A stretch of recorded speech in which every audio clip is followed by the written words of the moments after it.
Home prices keep rising in Maine. According to Maine listings, the median price for a home in Maine in June was $385,000. That's up about 6.5% compared to June 2022. As for renters, a similar story is being heard around the country and here in Maine. Good evening, everyone. I'm Amanda Hill. Brian Yacono is off tonight.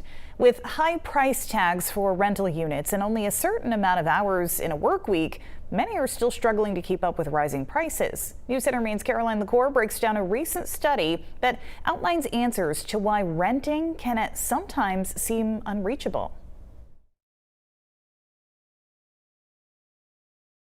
I was surprised for the quality of housing that I was looking at, that the prices were as high as they were. We didn't want to see it go up by 10% every year. For renter Joel Stolman, he says it was a last-ditch effort to keep rent prices down when he asked his landlord to buy his apartment, and a stroke of luck that he said yes, but it shouldn't require luck for somebody to be able to afford their living. Sometimes a bit of luck and 56 hours a week. That's how long a Mainer earning minimum wage has to work each week to afford a one-bedroom apartment, according to a recent study released by the National Low-Income Housing Coalition. 5 years ago, we were always told you need to be making 3 times your rent, and that's just not reasonable, and that hasn't been reasonable for years. Unreachable for about a quarter of renters earning below 30% of the average median income. The study says those renters would need to make around $300 more a month to afford a one-bedroom apartment. We need to take action, and lawmakers are noticing that every day in Augusta.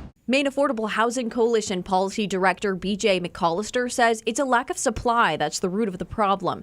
Currently, the state is using $70 million in funding to create housing subsidy programs statewide. Maine right now is currently 20,000 units behind for affordable housing. But it doesn't stop there. Officials say continued investments in resources like heating and rental assistance has helped in the past when rent is tight. And that just squeezes out other household needs that people have and puts pressure on household budgets. A tight squeeze and a rental market looking to course correct. In Portland, Caroline LaCour, News Center, Maine.